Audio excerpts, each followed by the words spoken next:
Listen up, get ready, I'm not gonna take no more. There's a revolution, a revelation going on in my soul.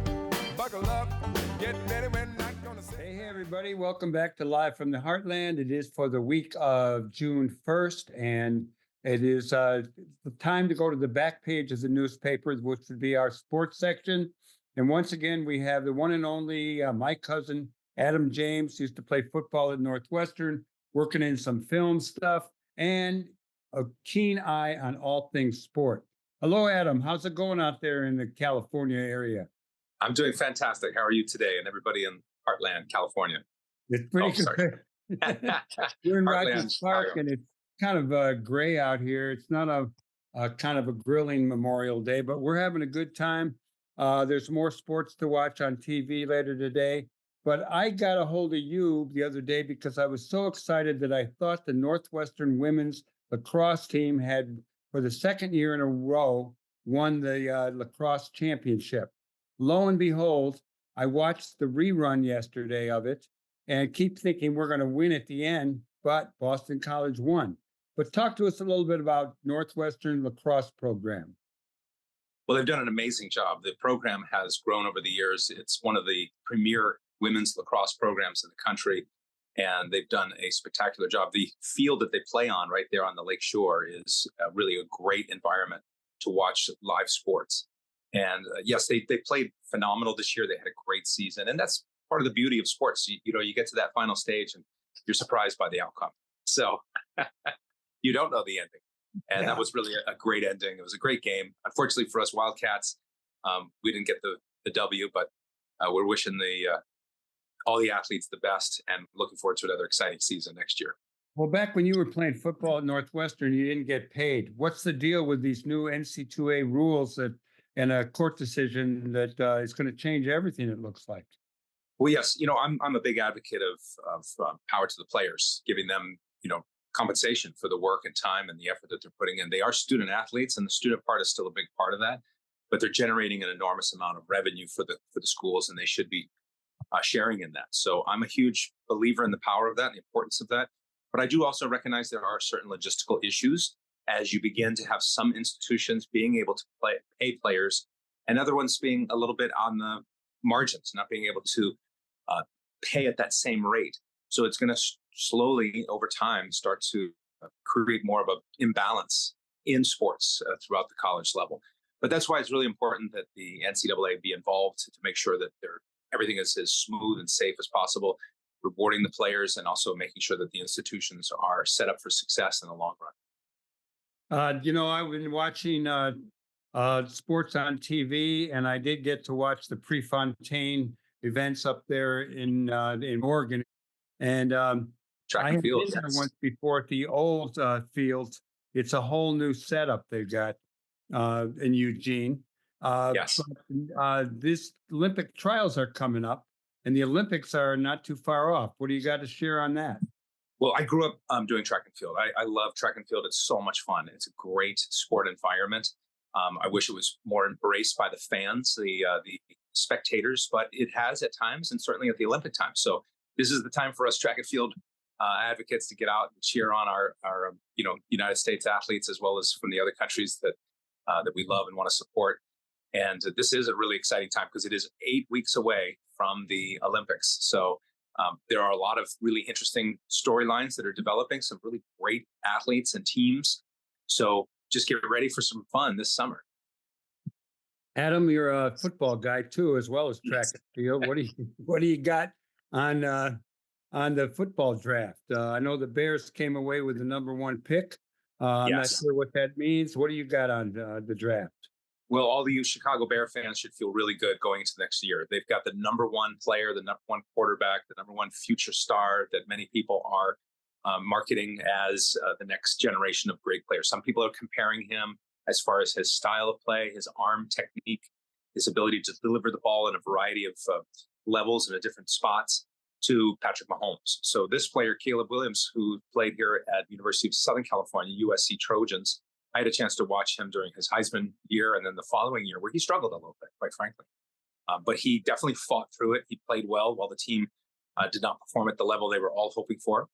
But he is a spectacular player. And one thing that's really sharp, what's really great for you Bears fans, is the team went out of their way to sign a lot of great players around him, as well as drafting players specifically to support this young quarterback.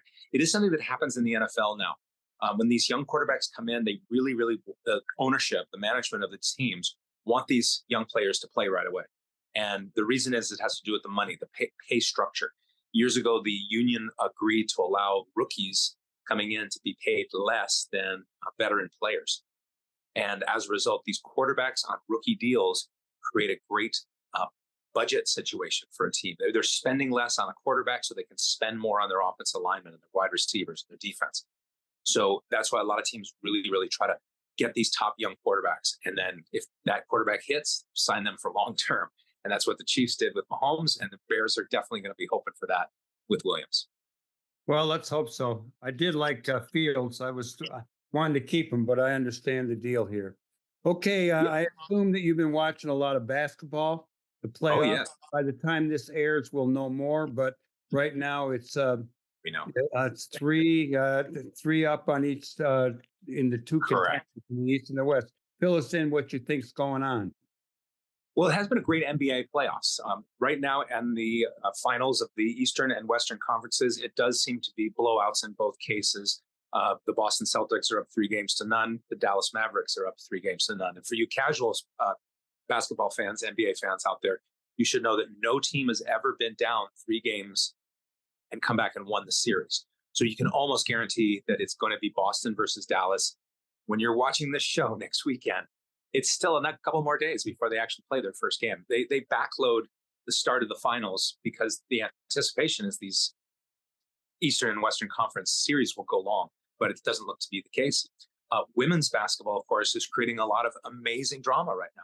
You have this sensational player from college, Caitlin Clark. We've talked about her on this series of sports talks here on Live from the Heartland before. Great player. She is a white player, and some people feel that there's a certain amount of audience that embraces that, wants to see her succeed. Some people find that controversial, but I think it's fantastic. It's great when there's a player who fans identify with, connect with, want to see do well, because it lifts all things in the sport.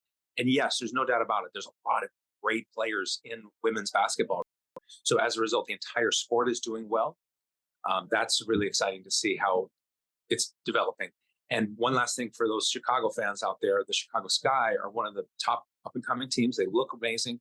I expect great things for them. I'm a big fan of Angel Reese. I think she's a terrific player and has a great future ahead of her. I sure wish we could watch it on TV more. I'm having a hard time. Like I had a hard time finding the Northwestern, lacrosse results. Yes. I had a hard time finding the Sky. Okay, now for the finale here, Adam James.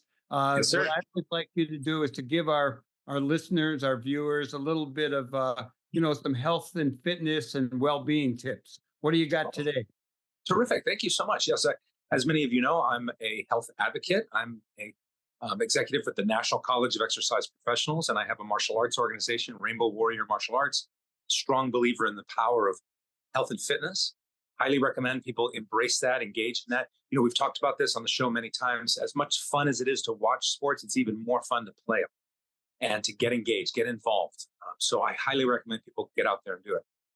My latest fitness tip that I shared with the country club where I'm a personal trainer, the North Ranch Country Club in Westlake Village, California, I gave a fitness tip called proper posture workout.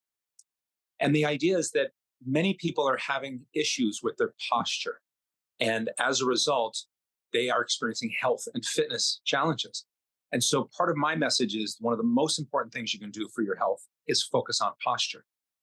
Posture involves, of course, standing up straight, sitting up straight, holding yourself with that really good postural position, shoulders back, head in alignment.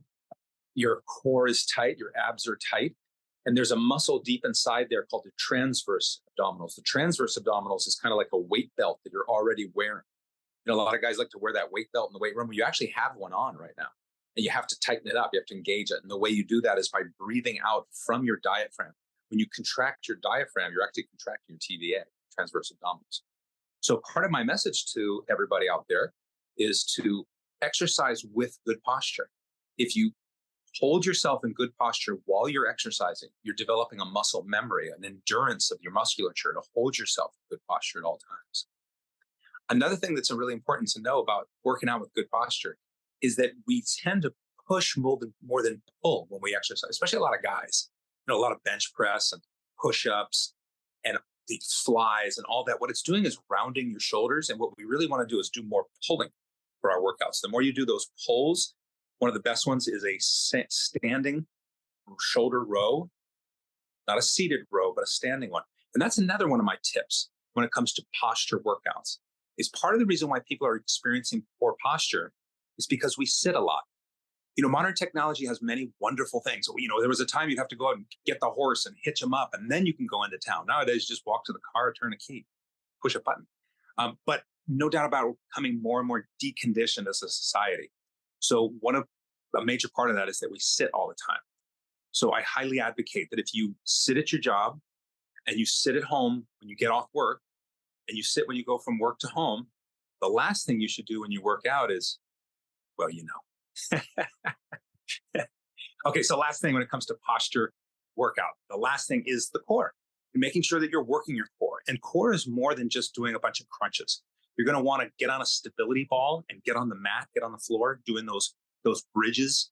Holding your body in a bridge position is what creates core challenge, balance, structural challenge, so you can condition your spine, the muscles around your spine, to be strong and have endurance.